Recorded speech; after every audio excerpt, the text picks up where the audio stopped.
we're just getting done with week 8. Let's get on the scale, see how you guys did last week. Let's see how you did last week. Let's do our weigh-ins.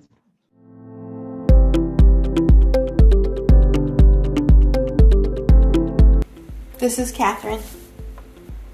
135.8. Jerry Merritt, 210. Kia Hamill, 179.2.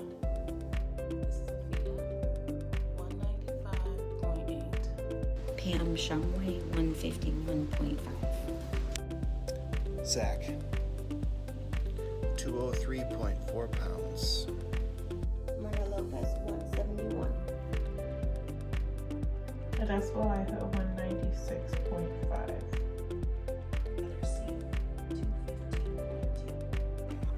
Good morning, Miss Carmen.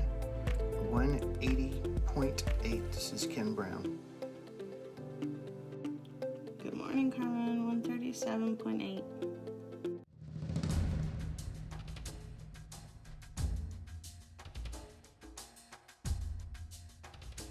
All right, after 8 weeks, I have some standings. In 13th place, down 13.8 pounds, 5.92%, Heather C. In 12th place, down 9.6 pounds, 5.96%, Pam. In 11th place, down 16.6 pounds, 7.78%, Adessa. In 10th place, down 11.6 pounds, 7.9%, Corey. In 9th place, down 13.6 pounds, 8.98%, April. In 8th place, down 17.2 pounds, 9.13%, Myrna. In 7th place, down 15 pounds, 9.98%, Catherine. In 6th place, down 20.2 pounds, 10.13%, Kia. In 5th place, down 22.2 pounds, 10.18%, Afia.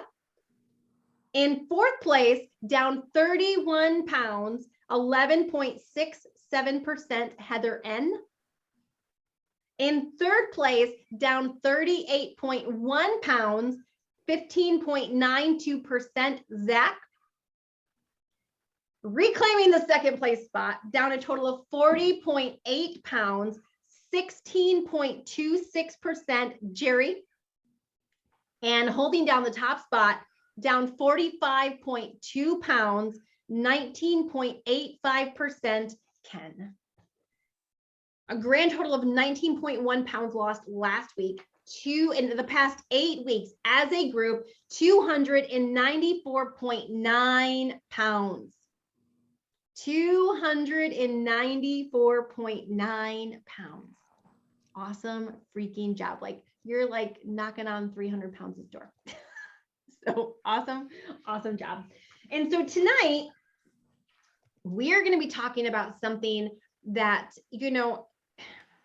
I wished it was something that we didn't have to deal with. But unfortunately, every single one of you, without exception, no matter how amazing your friends are, no matter how amazing your family are, no matter how supportive everybody around you is, every single one of us will have to deal with this at some point along this road to health. Okay. And here's what I will say. Anytime that you go against the grain, anytime you try to do something great with your life, whether it's in your marriage, whether it's raising good kids, whether it's building a business, whether it's being financially responsible, whether it's getting good health, when it's going against the grain. Why? Because most people are overweight. Over 70% of our adults are overweight. 98% of the population is broke at the age of 65. Most people's marriages suck. Like over 50% of our great nation is divorced, and most of the ones that stay married ain't doing anything, like, maybe bickering and sleeping in separate beds and watching TV in separate parts of the house, but they're not getting busy on a regular basis, right? Most kids are stuck on electronics all day long. And so I say all that to say, when I say go against the grain, that's looking at what everybody else is doing and doing the exact opposite, which, by the way, is how I live my life. This is how our family, this is how we live our life. We literally look at what most people are doing, and we go in the opposite direction because the masses have always been proven to be wrong. Always.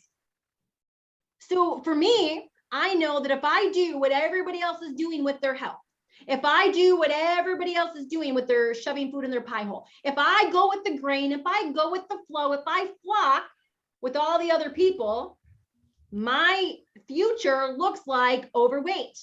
It looks like diabetes. It looks like knee replacement surgery. It looks like no energy to play with my kids. It looks like having sex with the lights out. It looks like all those other things that everybody else's life is mostly like. And so with that being said, when we go down this road of making our health a priority, it is going to draw some attention. It is. And with that, not all the feedback that you and I are going to get is going to be positive. Not all the feedback that we're going to get is going to be like, oh my gosh, you're finally doing something for your health. I'm so happy for you, man. What a good mother. What a good father. The example you're setting. You know, your kids, they have no idea how blessed they are that you're going to be on this planet longer. You're going to save money on all those medications you're not going to need. Weight is the number one contributing factor to almost every health problem. COVID, look at COVID.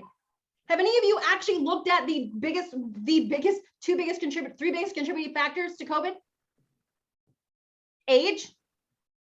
Well, actually it's weight, age, and smoking, lung issues.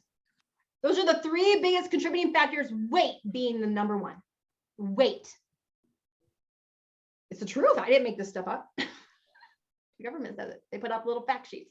It is crazy. And yet and it's so funny, you know, because sometimes I'll be drinking a diet soda and they'll be like, Carmen, don't you know there's aspartame in that? That is so unhealthy for you. I'm like, yeah, you know what was more unhealthy? The 150 extra flipping pounds I was carrying around. But guess what, honey? You didn't say nothing to me about that, did you? No. But someone has the balls to come say something about my aspartame. Whatever. Get this subject gets me riled up. Okay. All right. So along this road to getting healthy, you and I are going to encounter some people who are going to want to say crap. They're going to want to talk junk. Some are going to be supportive. We're all going to have people in our lives that are supportive. All of us. But here's what I'm going to tell you. With the majority of our society struggling with their weight, when you start to take control, for most of you, you've heard Jerry say, I was the big guy. When Jerry now starts to go from the big guy to the fit guy, the muscular guy, the guy that nobody else wants to stand next to with their shirt off. When you go from the fluffy friend to the fit friend to the healthy friend, it is going to, so even people that love you, hear me. So often people are like, no, Carmen, everybody around me loves me. That's great. I have really loving people in my life too.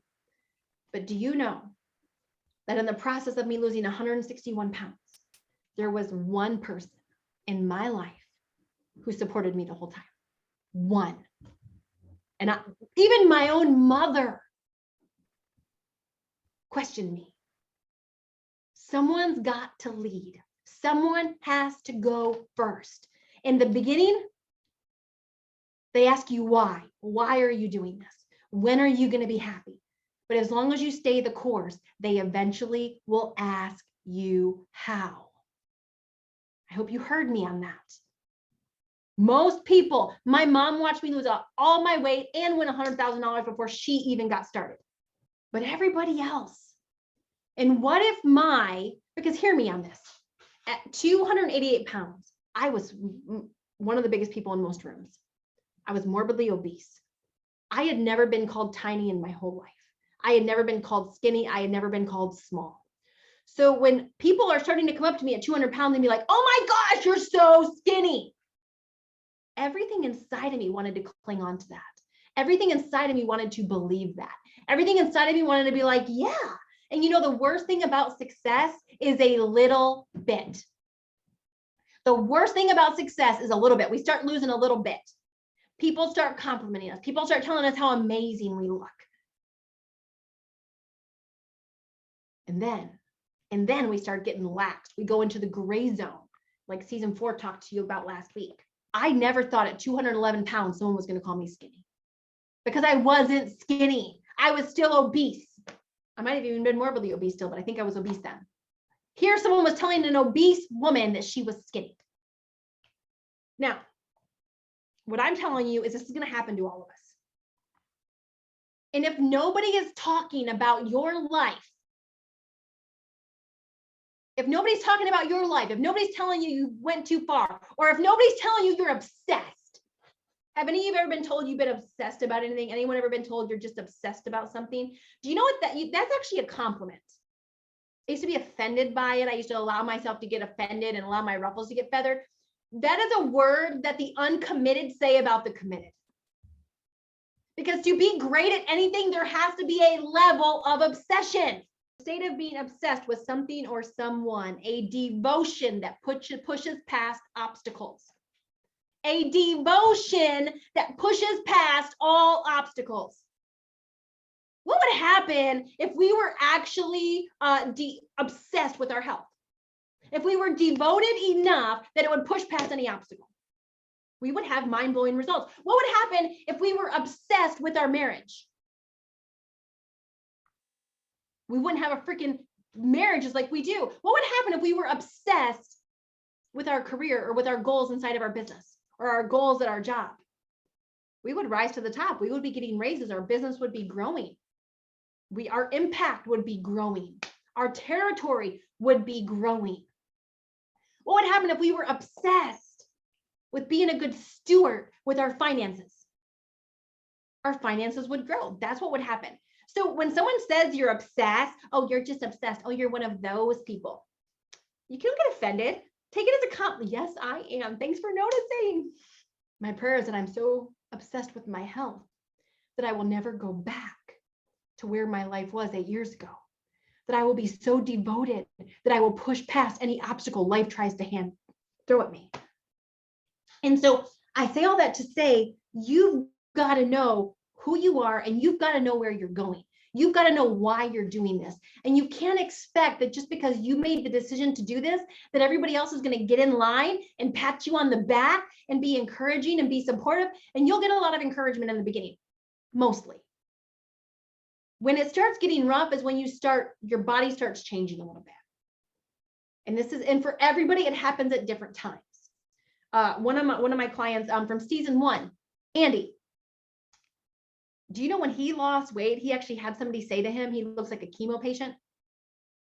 I wanted to drill that SOB. Let me just tell you, the man looks so good. Out of 50,000 applicants, he's one of 4 in the running for $100,000. I mean, he reinvented dad bod. Traded his keg for a 6-pack, got arms like, I wouldn't want to run into those things. Like, they're like, whoa, back muscles, all the muscles. He's got them all. Can pick his wife up with one arm like he's Popeye.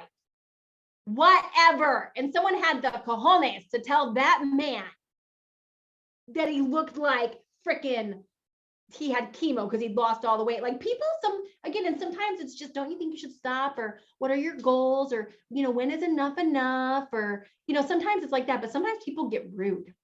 And I'm going to tell you how to handle that and the best way to handle that stuff, because you never know when you're going to encounter it.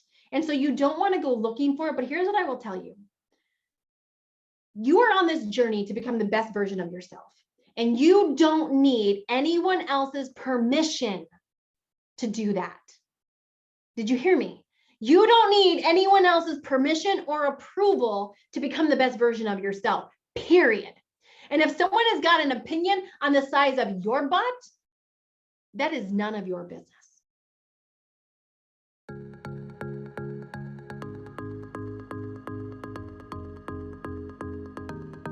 All right, so your question for this week is, if you could go back in time and give your 18-year-old self one piece of advice when it comes to your health, what would you tell yourself? I would tell my 18-year-old self that she's beautiful and that she's strong and that God made her perfect. But I would also tell her with relation to food that what she eats and what she drinks is setting her body up for the long term. And that the short term gratification of cookies and ice cream and French fries, and not at 18, but at one day, wine and bourbon are not fuel for her future strong self. Learn to advocate for your health. There's so many subcategories in there. Don't let a doctor talk to you like you're stupid. You're not stupid. Ask questions. Learn about gut health. And if a doctor doesn't care or know about it, find somebody else who does. And don't get fat. It's easier to stay healthy than it is to get healthy. Mine is pretty simple. It's not a reward. Food is not a reward. So stop doing it. 18-year-old self, 25-year-old self, 30-year-old self, 35-year-old self, 40-year-old self, and 50-year-old self, Carmen. All the above. So what I would tell my 18-year-old self is that actually how you look right now, the way you perceive yourself is not the truth. You are fit. And the way I used to look at myself is so ridiculous. To have thought that I was a lot overweight, to not have liked my self or my thighs. No, it's just kind of weird to look back on that and to know that I was as fit as I was, but still did not feel confident in my body. So if I could go back in time and tell my 18-year-old self something about health, first thing I would say is put down those cigarettes, idiot. in a kind way, of course. I've been smoke-free for I don't know how long, since 2005, how many years that is. But I would say everything you do with your body, what you put in it, how you use it, matters. It all matters.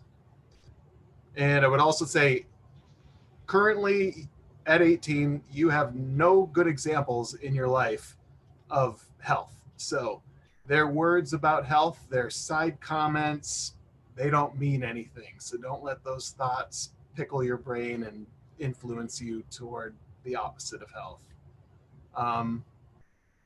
Yeah, that's what I would say.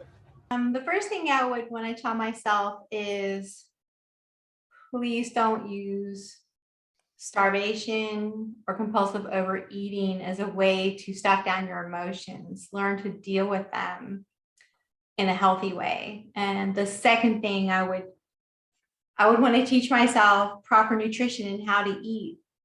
I grew up Southern, and everything was fried or with butter, or bacon, or sugar. So I would want to learn proper nutrition. One of my favorite expressions is don't accept criticism from someone you wouldn't take advice from. So there's been an awful lot of criticism doled out from people who were not in a position to criticize, condemn, or complain. And I wouldn't take advice from any of those folks. The other thing, and it kind of ties to Catherine's point, I invest in a lot of things, and I wish at 18 years old, and I was in pretty good shape at 18, I would have taught myself how to invest in my body, in nutrition, and I wrote these things down, and fitness and nutrition, and understanding foods. I'm 50 years old and I'm still trying to figure out what to eat. There were no role models. We just didn't have anybody. I think it was Catherine I was talking to about this, that we just didn't have anybody to teach us how to eat. Like there were no discussions about food. Food was, here's what you're having for dinner. And so I thought that was the norm. This is what you're supposed to eat. And everything was deep fried and everything was, cooked in this giant thing of Crisco and, all these things so I just didn't know. I wish I would have taken it upon myself to invest in nutrition the way that I invested in everything else. That's what the message I would share. Okay, so I would tell my 18-year-old self, keep your confidence, keep your glow, don't let the adult world get you down, and mostly keep moving. Your body loves movement. There we go. Hi. So I would tell my 18-year-old self to make yourself a priority in everything that you do. Learn your whys, and if you don't want it, don't do it. And physical exercise needs to be a routine, not just an opportunity to go to the gym and talk to the boys. What I would tell my 18-year-old self is self-care is not selfish. You are what you eat is true. Eat healthy, exercise, get sleep. Drinking is really not that fun. Drink your water. Hello. What I would tell my 18-year-old self is if when the stressors hit, to not turn to food and emotional eating and holding things in, but rather turn that into really just taking more self-care, taking care of yourself and going toward fitness and nutrition rather than causing yourself further illness. What would I tell my 18-year-old self? I would tell her to eat as close to the earth as you can. Invest in your health. It becomes your wealth. Always be learning and protect your knees. If I could tell my 18-year-old self something about health, mine kind of parrots some of the others that I would just explain how important nutrition is, because like so many others have said, we didn't know. Now that we know better, we can do better. So that's what we're all working on. That, how you fuel your body matters, that drinking water matters, that it is so important for every system in your body. I also was a smoker and I quit 8 years ago. And so I would have told myself, don't smoke. And honestly, I think one of the biggest things I would have said regarding health is to seek therapy, to heal the trauma that was causing me to eat to fill a void in the first place. So that's what I would have said to my 18-year-old self. I love that. Awesome job. And unfortunately, wisdom is something we only get with time, right? Like hindsight, like if we woulda, coulda, shoulda, but it's really important to remember. And, one of the things that we're going to work on a little bit more in phase 2, and one of the things that I believe that we all have to get good at is coaching ourselves and really giving ourselves these little truth bombs of, just being realistic with where we're at, what we're struggling, being realistic, being real with our reactions and how we're reacting to things and what reactions are going to get us closer to our goal and what reactions are 5th grade reactions. And sometimes it's not always fun to call ourselves out on that. But what I'm going to tell you is the better you can get at calling your own self out on your own BS, the further along you're going to be, the less struggles you're going to have. And so I loved every single one of those. And I love how all of them, like there was some similarities, but all of you guys you guys all did awesome on that. And so as we come into week 9, we are rounding the back half of phase 1 of the competition period. And this is where our natural human tendencies are to let off the gas pedal. This is where our natural human tendencies are to let up, to start walking in the gray zone, to not measure, to assume we drank all of our water, to assume we got our teaspoon in, to, in the very beginning, the Marco Polo group was like, oh my gosh, I'm so excited. I can't believe I'm here. And then it's like, you pick up the phone and you're like, 20 messages. I'll listen to those later. What have they been talking about? 20 already? I mean, holy crap. Okay, no. So if we're not careful, what was once exciting now becomes a drag. What was once thrilling now becomes the thing. What we were once excited and blessed to do now becomes the thing that we complain about having to do versus the thing that we get to do. And that is a perspective shift that we have to have. Because in the very beginning, I don't know how excited we are to drink our water, but we're excited because it's part of the plan, right? So we're tracking, we're listening, we're being attentive, we're doing all these things. And then before we know it, now it's not something we get to do anymore. It's something we got to do.